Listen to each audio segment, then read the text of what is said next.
Il y a quelques jours, j'ai reçu une question très intéressante d'un abonné qui s'appelle Bruno et qui me demande est-ce que Maharaj, Krishnamurti, Jean Klein, etc.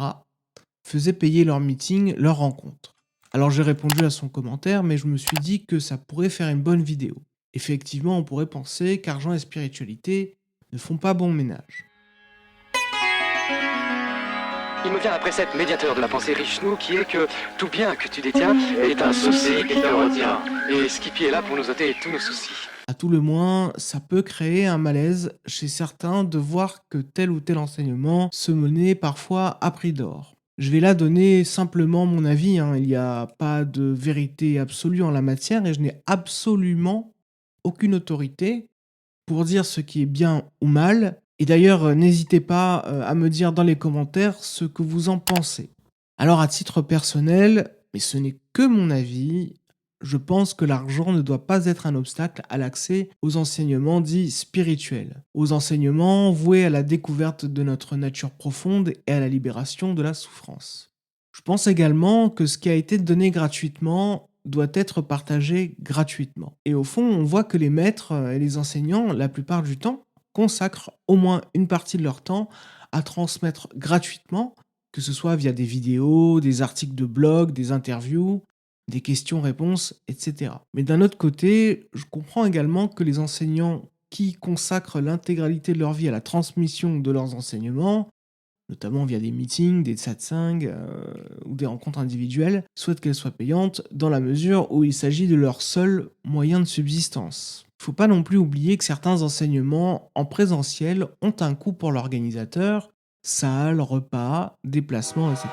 Et dans ce cas, il est logique que les participants participent au règlement des frais logistiques liés à l'organisation de l'événement. Parfois également, les enseignants étant très demandés et étant très populaires, ce qui n'est pas forcément un signe de qualité, mais là, ce n'est pas le débat. Dans ce cas-là, pour répondre à la demande, les enseignants ont derrière eux toute une organisation, des locaux, des salariés, des fournisseurs, des coûts de production, ce qui peut expliquer le coût de leur enseignement. Et même des enseignants moins connus et moins demandés ont, au-delà de leurs revenus propres, des frais. Par exemple, on va dire sur YouTube, un bon micro, une bonne caméra, un bon ordinateur pour faire du montage. Il ne faut pas non plus oublier que les enseignants ne vivent pas en dehors du monde.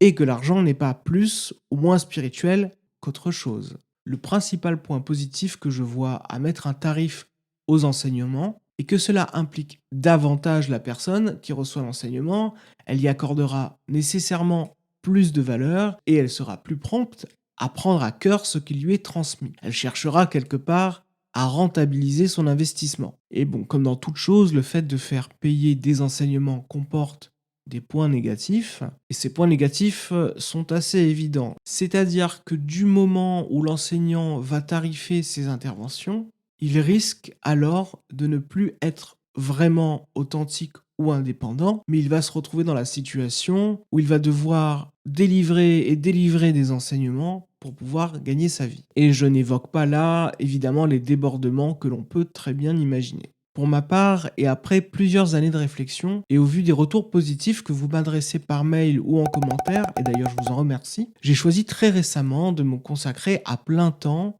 à cette activité de partage et d'enseignement. Et donc, j'ai choisi de fonctionner par un système de donation, via Tipeee, via PayPal, que ce soit pour les accompagnements individuels que je propose, et dans ce cas-là le montant est libre, j'indique simplement à titre indicatif la moyenne des montants que je reçois. C'est également le cas pour les enseignements collectifs et pour les vidéos que je mets en ligne. Vous avez certainement dû également constater que je mettais des pubs dans les vidéos, j'essaye de rester raisonnable, et je mets des liens affiliés et je conclus des partenariats. Je vais également, et peut-être que je vous en informerai plus en détail dans une autre vidéo, je vais aussi proposer des formations en ligne sur la méditation, sur l'investigation du soi, sur l'éveil, que vous pourrez télécharger au prix que vous voudrez. Je n'exclus pas également de faire des financements participatifs pour des projets à venir, par exemple pour des livres. Et je vous informe aussi que j'ai mis en ligne une boutique avec des accessoires divers, des mugs, des hoodies, etc. Alors, vous pouvez aller voir. Moi, ça me permet de récolter quelques euros sur chaque achat. Voilà en toute transparence ce que moi je vais faire d'un point de vue financier par rapport à mon activité sur la chaîne. Et ma logique découle en réalité de ce que j'ai développé dans ma vidéo et aussi partiellement de la tradition bouddhiste, du dana. Alors, la tradition bouddhiste du dana, si on la résume très rapidement, c'est une tradition de générosité où les personnes qui reçoivent un enseignement peuvent faire un don, ce qui leur permet de cultiver la générosité, qui est une vertu dans le bouddhisme. Bon, c'est une tradition qui existe dans le bouddhisme, je ne sais pas si ça existe dans d'autres traditions. Voilà, donc je m'inscris un petit peu dans cette tradition-là. Bien évidemment, si vous ne faites pas de dons, si vous n'êtes pas intéressé par les éléments qui se trouvent dans ma boutique en ligne, il n'y a aucun souci, vous n'êtes pas obligé. Simplement, si vous avez envie de soutenir la chaîne, si mon travail vous plaît, n'hésitez pas, vous pouvez faire un don. Et le plus petit don qui soit est un don qui va aider au développement de la chaîne et qui va m'aider également. Donc voilà mes réflexions sur le sujet. Donc n'hésitez pas à commenter et à donner votre avis sur le sujet. Et puis, si vous souhaitez que je réponde à des questions particulières, n'hésitez pas également à les poser en commentaire. Voilà, je vous dis à la prochaine fois et bonne journée.